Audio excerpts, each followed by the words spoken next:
Gálatas capítulo 4, do verso 8 ao verso de número 20. Outrora, porém, não conhecendo a Deus, servíeis a deuses que por natureza não o são. Mas agora que conheceis a Deus, ou antes sendo conhecidos por Deus, como estás voltando outra vez aos rudimentos fracos e pobres, aos quais de novo quereis ainda escravizar-vos? Guardais dias e meses, e tempos e anos. Receio de vós, tenha eu trabalhado em vão para convosco. Sede qual eu sou, pois também eu sou como vós, irmãos, assim vos suplico, em nada me ofendestes. E vós sabeis que vos preguei o Evangelho a primeira vez por causa de uma enfermidade física. E posto que a minha enfermidade na carne vos foi uma tentação, contudo não me revelastes desprezo nem desgosto. Antes me recebestes como anjo de Deus, como o próprio Cristo Jesus, que é feito, pois, da vossa exultação, pois vos dou testemunho de que, se possível fora, teríeis arrancado os próprios olhos para vos dar. Tornei-me porventura vosso inimigo, por vos dizer a verdade? Os que vos obsequiam não o fazem sinceramente, mas querem afastar-vos de mim, para que o vosso zelo seja em favor deles. É bom ser sempre zeloso pelo bem, e não apenas quando estou presente convosco. Meus filhos, por quem de novo sofro as dores de parto, até ser Cristo formado em vós. Pudera eu estar presente agora convosco e falar-vos em outro tom de voz, porque me vejo perplexo a vosso respeito. Feche os seus olhos e vamos orar ao Senhor mais uma vez. Bondoso Deus, amado Pai, nós te agradecemos por essa noite, te agradecemos por esse culto que prestamos ao Senhor. Louvamos o teu nome, porque o Senhor é bom, porque a misericórdia do Senhor dura para sempre. Pedimos a ti, Senhor, compreensão nesse momento, que o teu Espírito que habita em nós, Espírito que nos guia a toda a verdade, nos dê compreensão e entendimento para que a gente possa entender o texto bíblico, que a gente possa, ó Deus, extrair as verdades que o apóstolo Paulo pregou e trouxe para aquela igreja, aquela comunidade de fé que se reunia ali na região da Galácia. Portanto, Espírito Santo, fala conosco, nos dê compreensão e entendimento, e que possamos viver a tua palavra acima de tudo. Essa é a nossa oração em Cristo Jesus. Amém. Queridos irmãos, como é de conhecimento de todos, porventura alguém entre nós que está nos visitando nessa noite, já faz alguns domingos que nós estamos fazendo a exposição bíblica da Epístola de Paulo aos Gálatas, uma epístola extremamente importante e atual para os nossos dias, como sempre é e o será a palavra de Deus atual para nós. E nesse contexto, mais especificamente aqui do capítulo 4, Paulo ele continua a sua discussão, no bom sentido da palavra, acerca da justificação pela fé, em contraste a algo que os irmãos da Galácia estavam abraçando, que era o falso ensinamento por parte dos judaizantes, e eles estavam se apegando ali à observação e o cumprimento da lei mosaica. E Paulo ele utiliza de uma linguagem metafórica logo no início desse capítulo para ilustrar o seu ponto de vista. A gente vai compartilhar com os irmãos, e ele compara, através dessa metáfora, a situação dos irmãos da igreja da Galácia, agora crentes em Jesus, e depois da experiência de conversão através de Jesus Cristo. E é como se Paulo, nesse capítulo 4, ele estivesse fazendo mais ou menos aquela ideia que nós temos, como se marca os tempos, né? Antes de Cristo e depois de Cristo. E Paulo estava mostrando a condição desses irmãos antes deles serem alcançados pela graça de Deus, pela pessoa bendita de Jesus Cristo, e agora, depois que eles foram alcançados através do poder do Evangelho. E Paulo lembra esses irmãos que eles viviam sob o domínio dos rudimentos desse mundo. A gente observa ele utilizando essa própria palavra no texto. Porém, a vinda de Cristo, a vida deles transformadas, foram resgatados pelo poder do Evangelho, foram adotados, foram tornados filhos de Deus. Agora eles são livres. Eles já não estão mais presos a esses rudimentos que outrora eles caminhavam por ele. Então Paulo, ele está aqui trabalhando que agora, como filhos, eles têm livre e direto acesso à pessoa de Deus. E eles não precisam mais estar sujeitos, à escravidão da lei para alcançar, por assim dizer, a sua salvação em Cristo Jesus. E o que é que ele faz nesse capítulo aqui, Já fechando aqui, estamos encaminhando para o término do capítulo 4, no próximo domingo, temos o capítulo 5 e o capítulo 6. Então Paulo, ele compara a situação desses crentes como uma pessoa que herda uma herança, como um herdeiro, como os irmãos bem ouviram no domingo passado. Ou seja, antes de Cristo, eles estavam na condição de um menor de idade, que se porventura ele recebe uma herança, ele recebe um bem, mas pela sua incapacidade de administrar esse bem, ele precisa de um tutor, ele precisa de um governante. Volte os seus olhos aí para o primeiro versículo ainda do capítulo 4, vejam que Paulo ele começa a argumentar, embora esse versículo não seja objeto da nossa exposição nessa noite. Paulo diz assim: digo, pois, que durante o tempo em que o herdeiro é menor, é alguém de menor, em nada difere do escravo, posto que ele é senhor de tudo. Ou seja, mesmo que você herde, tenha direito, mas se você é de menor, você vai precisar de uma pessoa para administrar. Da mesma forma, é o escravo, nada difere, porque tudo que ele tenha, de certa forma, está sob o domínio do seu senhor. Mas agora, por meio de Cristo, mais uma vez eu torno a dizer, eles se tornaram herdeiros de Deus e co-herdeiros em Cristo Jesus. Então Paulo ele diz, olha, na sua base de sustentação, de argumentação, vocês voltarem a observar aquilo que anteriormente vocês caminhavam, é retroceder, é voltar atrás, é dar um passo para trás, tendo a mesma ideia de que vocês agora estarão debaixo ali da escravidão espiritual, e é por isso que eu com muito zelo me preocupo com vocês. Quero que vocês entendam, e ele expressa isso de maneira, na exposição do texto, que esses irmãos agora estavam sendo influenciados em relação àquilo que tanto a gente tem ouvido, sobre o ensinamento dos judaizantes, que eles precisavam observar a lei para alcançar as benesses por parte de Deus.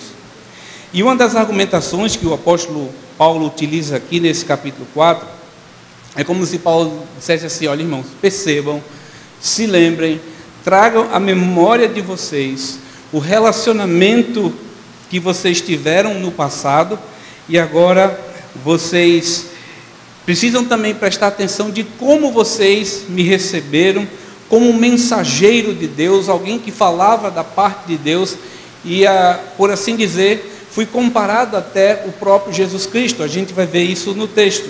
E é por isso, irmãos, que vocês devem se lembrar de toda essa acolhida, e eu quero convocá-los para permanecerem firmes nessa liberdade que vocês têm em Cristo Jesus, e rejeitem qualquer tipo de argumentação que venha tornar vocês escravos novamente. Vocês não estão mais debaixo da lei. Vocês foram alcançados pela graça de Cristo, e ela é suficiente para torná-los livres. E Paulo ele fala, ainda aqui no capítulo 4, nos versículos finais, ele traz a lembrança desses irmãos, um comparativo em relação à pessoa do pai da fé, Abraão, aquele homem a quem Deus o separou para que, através da promessa que Deus fez a ele, Deus constituísse para si um povo, e de certa forma, essa promessa que Deus fez era semelhante, no aspecto da salvação, a toda a história que nós já conhecemos bem, acerca da promessa que Deus fez a Abraão, dizendo que eles iriam ter um filho, a ele e a Sara, mas eles desconfiaram e providenciaram um meio ali para que pudessem ter filhos. Veja lá o verso 22, do capítulo 4, Paulo diz assim: pois está escrito que Abraão teve 2 filhos, um da mulher escrava e o outro da livre, mas o da escrava nasceu segundo a carne. Ele está falando aqui de Agar, que coabitou ali com Abraão, e ele teve um filho, Ismael, mas o da livre mediante a promessa. Ou seja, vocês tentaram dar um jeito, e aquela que teve o primeiro filho, que era escrava, vocês não creram na promessa que eu fiz por intermédio de Abraão, e que daria a eles um filho, e foi o que Deus fez. Vocês estão invertendo os papéis. Então perceba que a base de argumentação de Paulo, ela é muito sólida. Ele trabalha nessa perspectiva de trazer isso de maneira muito clara, destacando justamente a diferença entre a escravidão da lei, que eles viveram no passado, e agora a liberdade que eles têm através da fé em Cristo Jesus. Agora, eu queria observar com vocês, especificamente, vamos olhar para o texto para que a gente possa entender. E a primeira coisa que o apóstolo Paulo traz à mente da igreja da Galácia é que eles precisavam tomar uma decisão. Eles não podiam ficar em cima do muro. Eles precisavam se decidir. E perceba que eles tinham essa possibilidade de escolha em viver sobre os rudimentos do mundo, aquilo que eles criam no passado, ou viveriam a partir de agora como filhos de Deus. Veja o verso 8, inicialmente, ele diz assim: outrora, no passado, porém, não conhecendo a Deus, servis a deuses que por natureza não são, mas agora que conheceis a Deus, ou antes sendo conhecidos por Deus, como estáis voltando outra vez aos rudimentos fracos e pobres, aos quais de novo quereis ainda escravizar-vos? Paulo sempre faz isso, ele pergunta, ele faz uma pergunta retórica. E nesses versículos aqui, 8 e 9, Paulo está destacando justamente a mudança que ocorreu na vida deles, na vida dos crentes, por motivo da sua conversão em Cristo Jesus. Ou seja, antes eles não conheciam a Deus, estavam envolvidos na adoração a outros deuses, estavam ali adorando falsos deuses, é o que ele menciona no versículo 8, não conhecendo, servis a deuses, que por natureza não eram deuses. E era toda essa cultura que estava impressa na mente dessas pessoas, de uma cultura pagã, que adorava deuses, mas que quando o Evangelho de Cristo chega, ele provoca transformação. Ele traz uma nova novidade de vida. Isso era comum, havia um sincretismo religioso. E agora eles conhecem a Deus. Eles não podem voltar ao passado. E através dessa fé em Cristo Jesus, Paulo questiona, por que eles estariam voltando a servir, a se fundamentar nesses rudimentos. A palavra rudimentos nos dá a ideia de primórdios. Como é que vocês viviam no começo de tudo? Vocês não podem agora estar debaixo dessa condição, porque esses primórdios que vocês antes abraçaram, eles são fracos, são pobres, são elementos básicos onde a fé de vocês é sustentada em algo que é muito superficial. Não pode ser assim. Vocês guardam os dias sagrados, vocês observam as festas, os rituais até mesmo prescritos pela lei de Moisés, vocês servem ao Senhor de maneira religiosa, e eu estou aqui alertando a vocês que essas práticas não tem o poder de trazer a salvação para vocês, se não for por intermédio de Cristo Jesus. Eu não sei se você conhece alguém ou pessoas que muitas vezes estão presas a uma religiosidade tão grande, que se eu não fizer aquilo que eu estou acostumado a fazer, por alguma eventualidade, é como se um vazio estivesse dentro de mim. Nós não estamos aqui condenando o aspecto de termos as nossas práticas, as nossas atitudes diante do Senhor, que elas são salutar a partir do ponto de vista de quando há sustentação na palavra de Deus, mas muitas vezes a gente observa até mesmo nos nossos dias, igrejas que têm um certo tipo de viés, onde traz uma forma de culto a Deus que não está prescrito na sua própria palavra. Não precisa a gente ir muito longe. Às vezes basta a gente ligar a nossa TV, principalmente programas que passam ali mais no horário avançado da madrugada. E muitas vezes esse tipo de contexto está ali baseado que é chamado hoje dos neopentecostais, os novos pentecostais. E quantas vezes a gente vê certo tipo de culto para receber a bênção da parte de Deus, você tem que passar diante do sal grosso, você tem que fazer algum tipo de manifestação, passar na porta da quebra da maldição, coisas que não estão prescritas na palavra de Deus de como nós devemos adorá-lo. E é como se esses irmãos estivessem baseados nesses fundamentos que outrora serviram como norte para levar o povo a Deus, porque a lei, ela foi o próprio Deus que estabeleceu, mas nenhum homem, nenhuma mulher conseguiria cumprir na sua totalidade.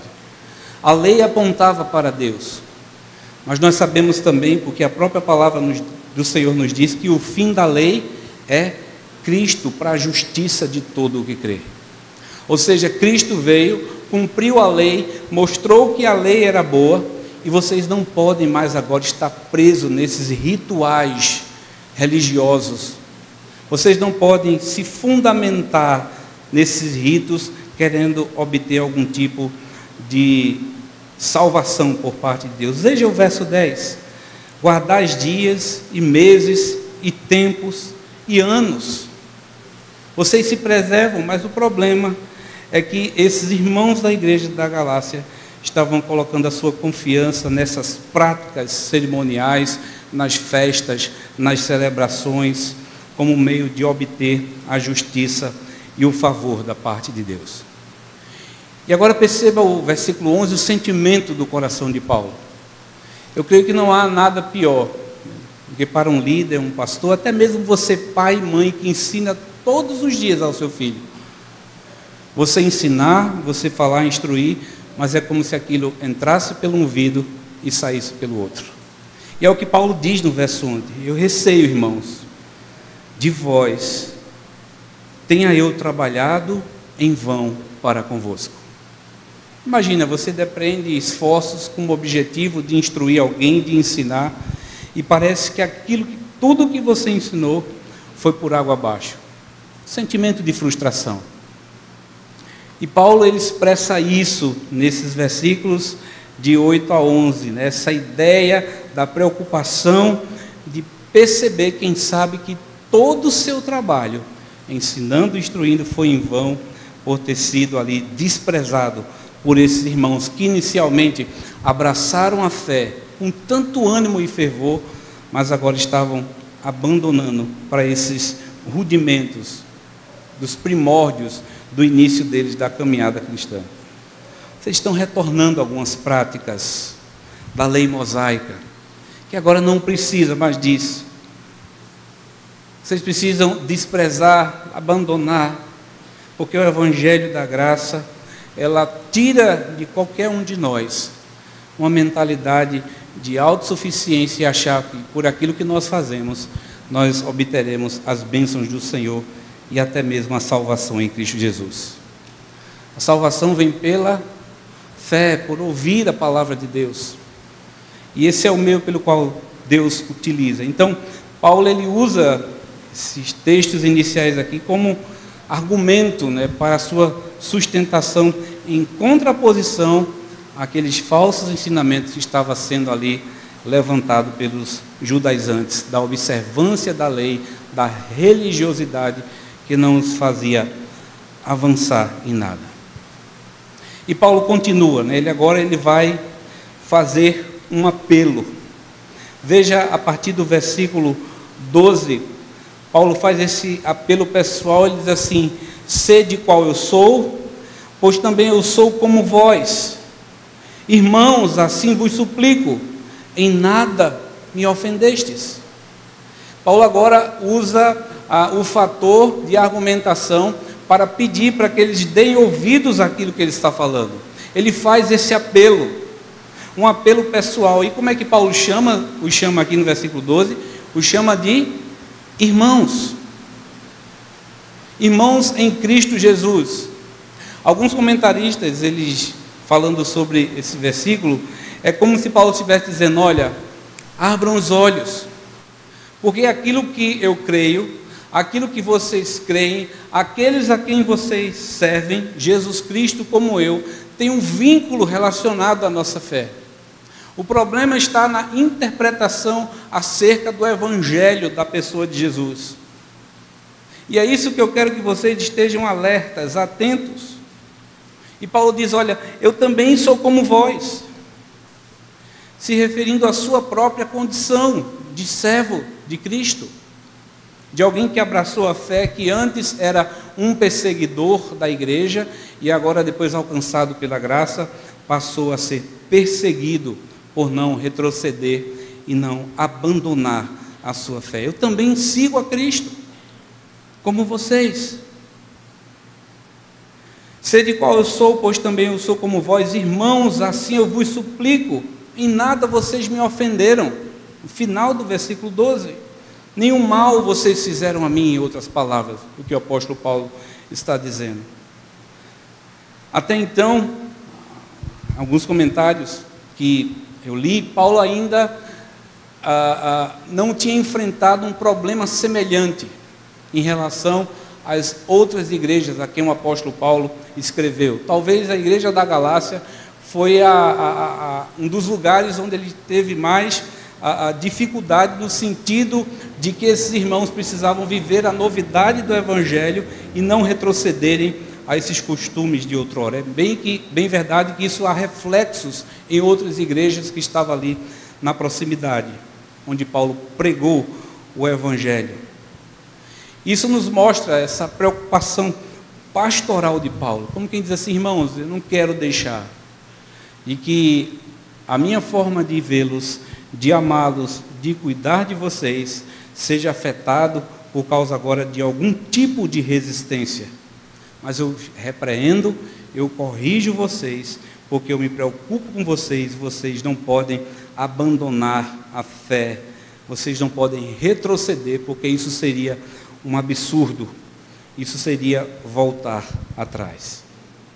E agora perceba, ainda nos versículos posteriores, especificamente o verso 13 e o verso 14, Paulo diz assim: vós sabeis que vos preguei o Evangelho a primeira vez por causa de uma enfermidade física. E posto que a minha enfermidade na carne vos foi uma tentação, contudo não me revelastes desprezo nem desgosto, antes me recebestes como anjo de Deus, como o próprio Cristo Jesus. Ainda nesse apelo, o que é que Paulo está fazendo agora? Está relembrando a esses irmãos a primeira vez que ele teve contato com eles. O primeiro momento em que Paulo pregou o Evangelho para eles.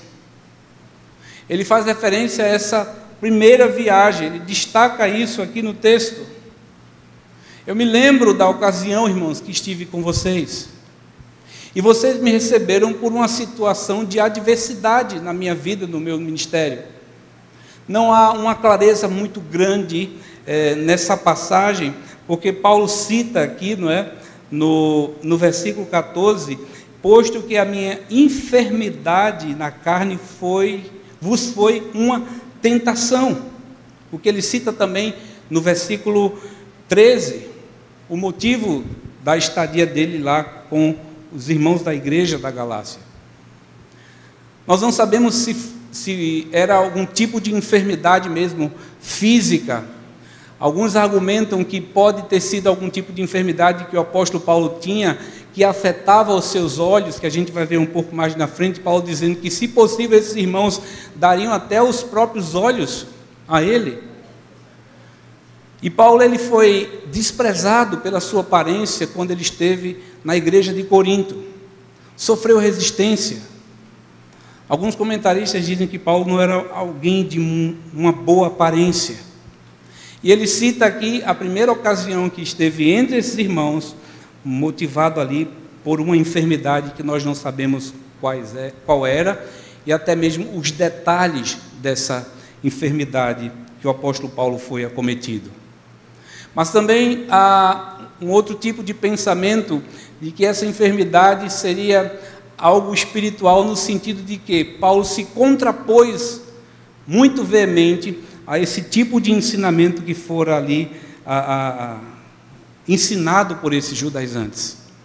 Ou seja, quem sabe um ressentimento de coração, quem sabe o apóstolo Paulo estivesse abatido, mas ele foi acolhido, foi abraçado pela igreja, a igreja cuidou dele e não desprezou ele em momento algum. É o que ele diz na segunda parte do versículo 14: contudo, não me revelastes desprezo nem desgosto, antes me recebeste como o quê? Como anjo de Deus, como o próprio Cristo Jesus. Se lembrem disso, irmãos. Considerem. Paulo destaca esse relacionamento sadio, né, que ele tinha com essa igreja, e era uma bênção poder desfrutar disso. Era uma bênção, uma alegria que trazia ao seu coração, como certamente ao coração desses irmãos, em relação ao seu pastor, o apóstolo Paulo, e aquela liderança que Deus levantou no meio dessa igreja. Irmãos, eu creio que um dos grandes desafios que nós temos hoje nesse mundo pós-moderno, que vive uma pós-verdade, é a gente olhar a história com as lentes do Evangelho. É a gente olhar para a situação que nos cerca com as lentes do Evangelho, com a cosmovisão correta, e que a gente pode, através da palavra de Deus, utilizando-a como óculos, enxergar os desafios que nós temos à nossa frente. Em todos os sentidos, dentro da sua casa, no seu relacionamento com sua esposa, filhos, no trabalho, nos nossos relacionamentos em relação à igreja de Cristo, na faculdade, na escola, onde quer que seja.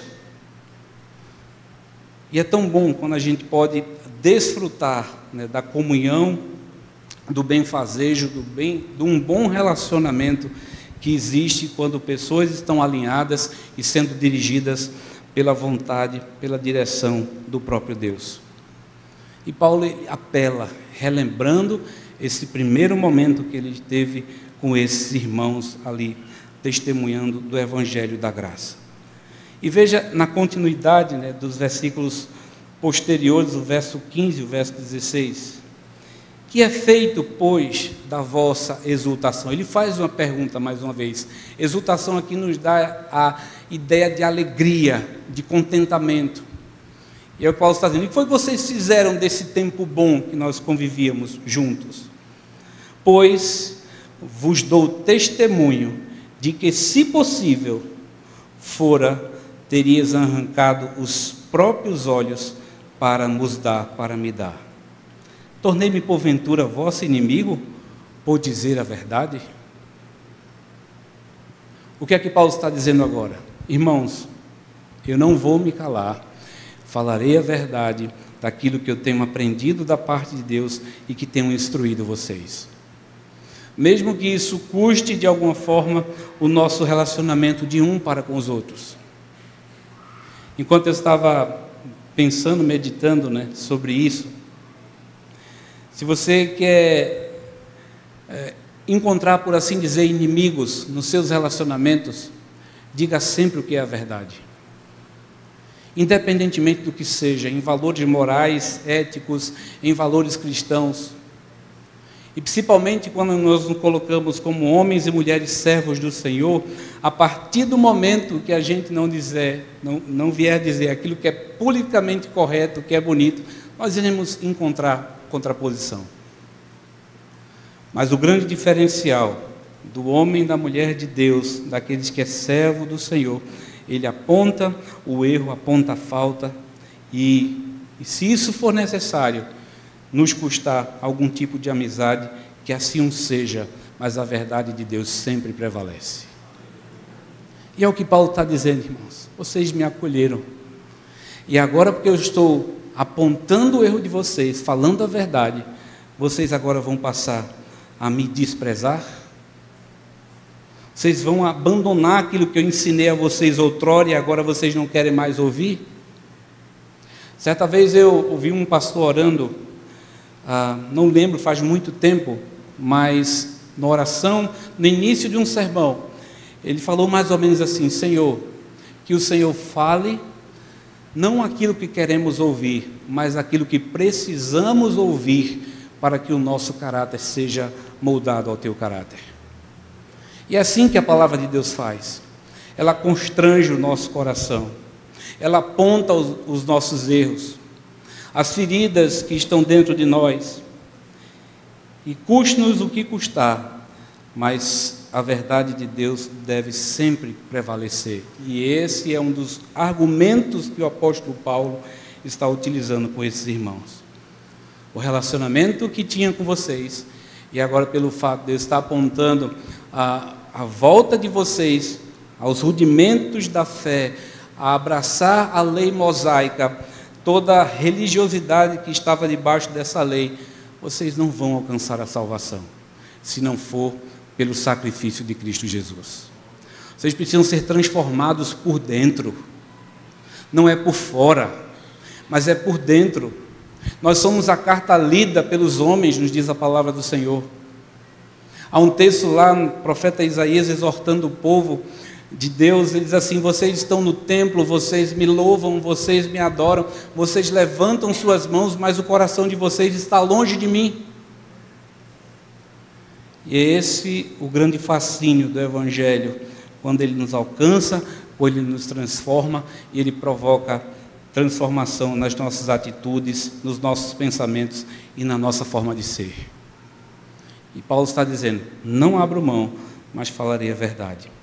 E ele ressalta, novamente, de maneira como eles receberam a sua preocupação, e agora aquele relacionamento que era sadio parece já não o ser mais. Mas eu digo isso, irmãos, por amor, por graça, por misericórdia de Deus. Pergunta aqui os que são pais, quando precisam corrigir os seus filhos, vocês não fazem com alegria? Quando você coloca o seu filho de castigo, ou até mesmo se necessário, precisa corrigi-lo com a palmada. Nenhum pai e mãe faz isso com alegria, mas muitas vezes é necessário para que essa criança, para que esse jovem, ele aprenda e seja ensinado, até mesmo que venha contradizer as suas vontades, mas é a verdade, é o cuidado que talvez eles não entendam pela pouca idade, mas irão entender um pouco mais à frente. Como quem diz: meu pai e minha mãe não foi omisso na minha educação, falou aquilo que eu precisava ouvir para que eu possa tornar-me parecido com o Senhor. Tornei-me porventura inimigo de vocês por dizer a verdade? Perceba agora os versículos posteriores. Talvez era isso que estavam fazendo esses judaizantes, os versos 17, os versos 18. Os que vos obsequiam, palavra não comum, né, no nosso dicionário, mas a ideia daqueles que obsequiam é que fazem favor, que faz mimo para você, que lhe agrada, e até mesmo acrescentando aquilo que eu falei anteriormente, falam aquilo que você quer ouvir.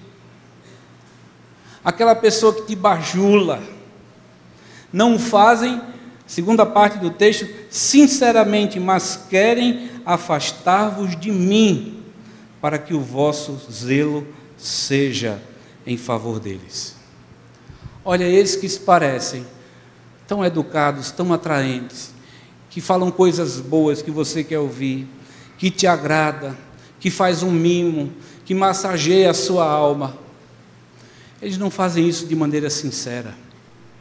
Eles estão mal intencionados, porque querem afastar vocês de mim, para que todo esse carinho que vocês tinham comigo, o zelo, não seja mais a favor de mim, mas agora a favor deles. E eles têm uma conduta que não condiz com a palavra de Deus, porque Paulo vai dizer isso mais à frente. Olha, eu queria estar no meio de vocês, para falar com voz mais veemente. Se eu estivesse aí, não aconteceria. E veja o verso 18.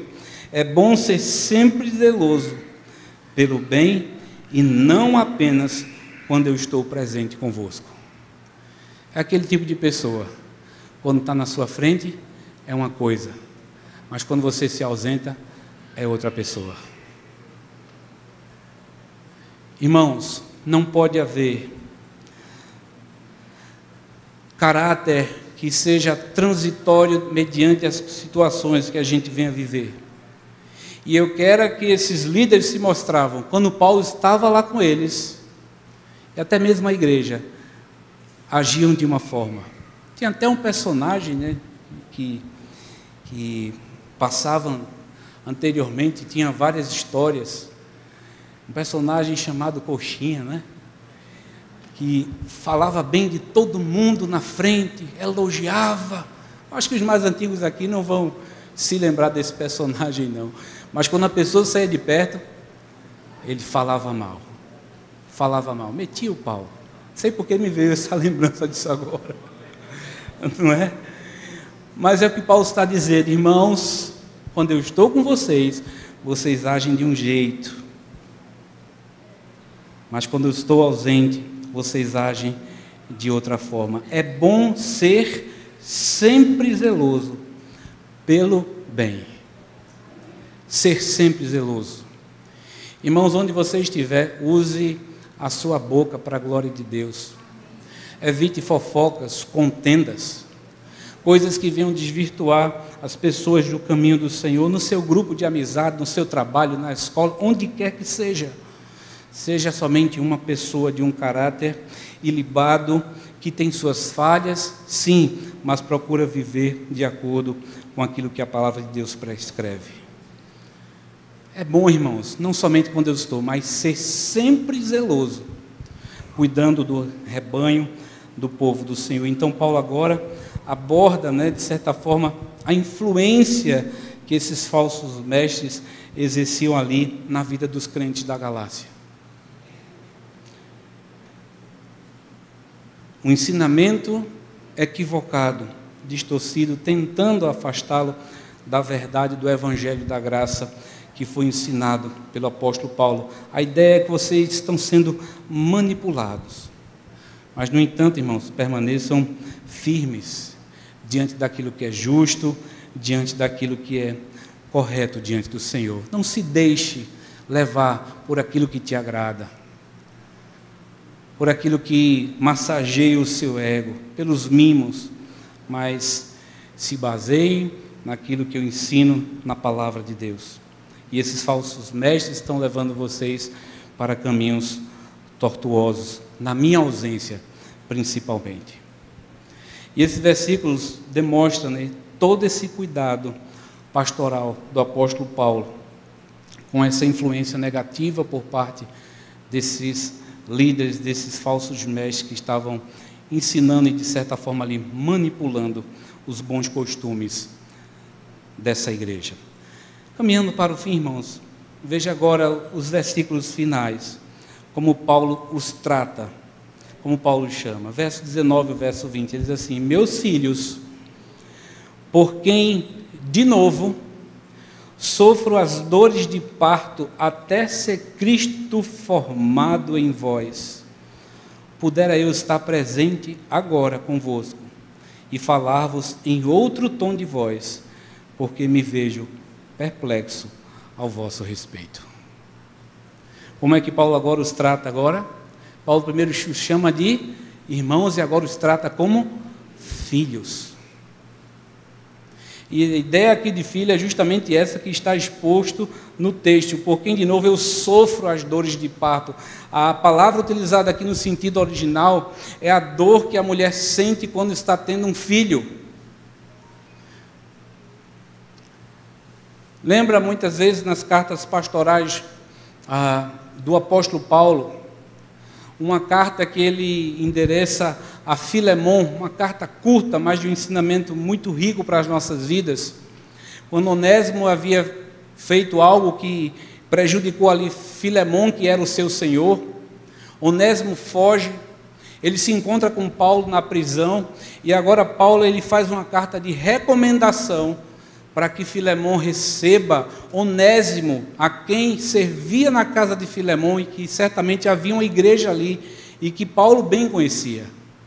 E Paulo diz assim: olha, eu te envio de volta esses irmãos, um filho que eu gerei entre algemas. Ele era útil para mim, mas vai ser útil também para ti. Não recebe mais agora como alguém inútil, mas recebe como um irmão em Cristo.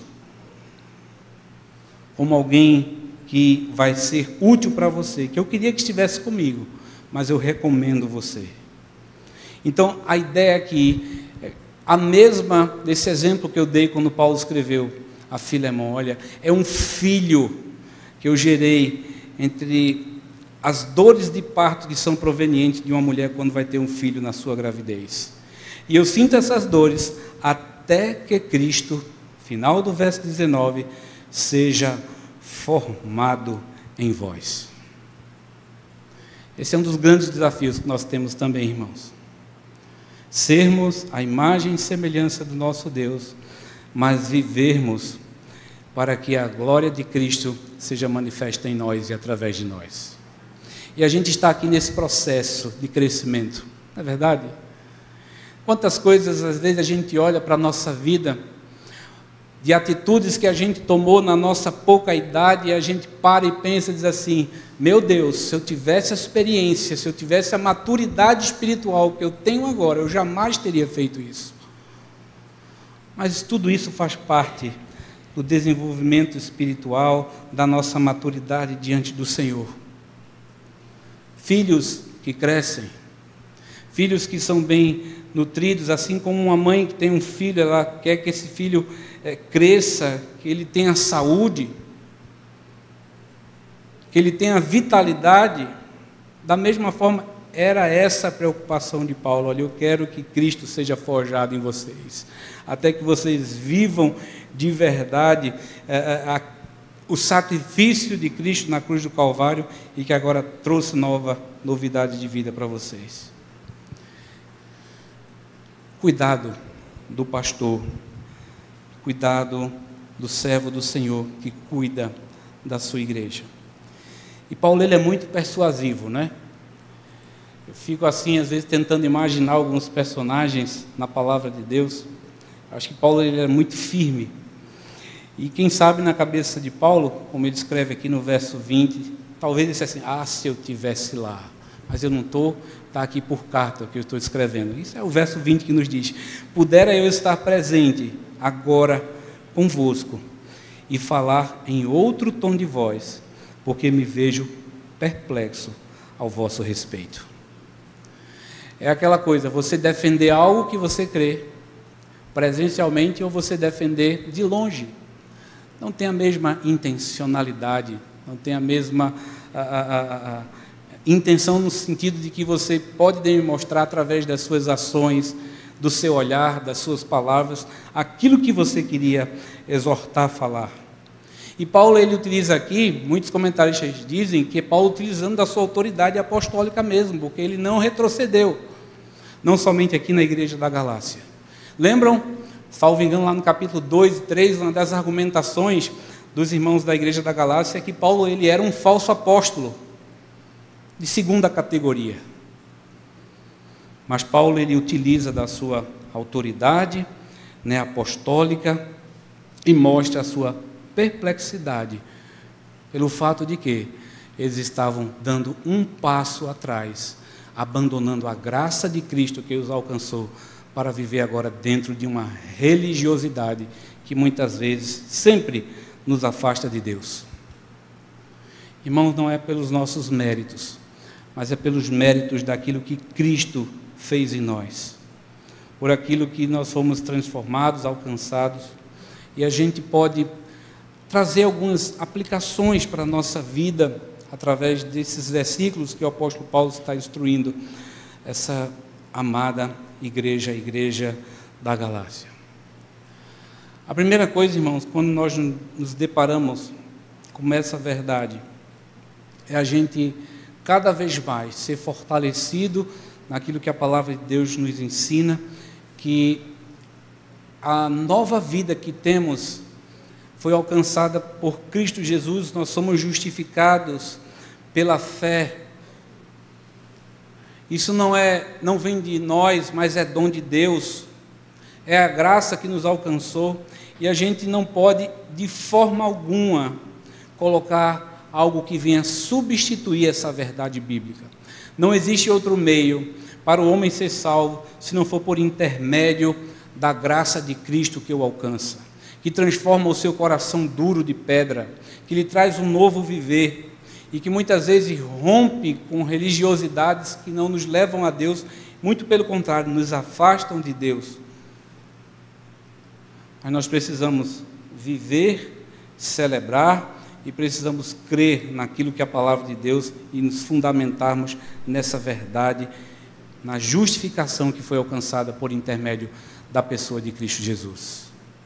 Não havia nada em nós que o atraísse, mas foi o seu amor, a sua graça que nos alcançou, e a gente precisa nos fortalecermos diante dessa verdade, e que mesmo nas nossas imperfeições, mas nós procuramos aceitar, abraçar a obra de Cristo, perfeita, completa. E essa é uma lição também que deve ficar no nosso coração, sabendo que aquele Deus que fez as promessas no passado, Ele é fiel para cumpri-la, até aquele dia que Ele vier buscar a sua igreja, em que estaremos com o Senhor para sempre. É por isso que nós cremos na obra de Cristo, na redenção, mas ao mesmo tempo também isso nos aponta a gente permanecer vigilante, combatermos os falsos mestres, os falsos ensinamentos. Lembra dos irmãos da igreja de Bereia? Quando os apóstolos estavam lá pregando, eles iam para o texto para saber se aquilo que era falado condizia com a verdade da palavra de Deus. Os falsos ensinamentos batem na nossa porta de maneira muito fácil. Não precisa ir muito longe, mas a gente precisa se manter vigilante. Precisamos examinar as Escrituras. A gente precisa ler a palavra de Deus. Nós precisamos exercer com efetividade a leitura, o estudo da sua palavra, investindo no nosso crescimento espiritual, para que nós não sejamos levados por qualquer vento de doutrina que venha surgir e que venha querer nos desvirtuar do caminho do Senhor. Leia a Bíblia, ore, coloque a sua vida diante de Deus, escute a palavra de Deus, deixe com que ela possa gerar vida na sua vida. Ouça mais, fale menos, quem sabe. Peça a Deus sabedoria e peça a Deus graça, para que a gente possa continuar firmes e fortes, vivendo nesse mundo e testemunhando do Evangelho da graça que nos alcançou.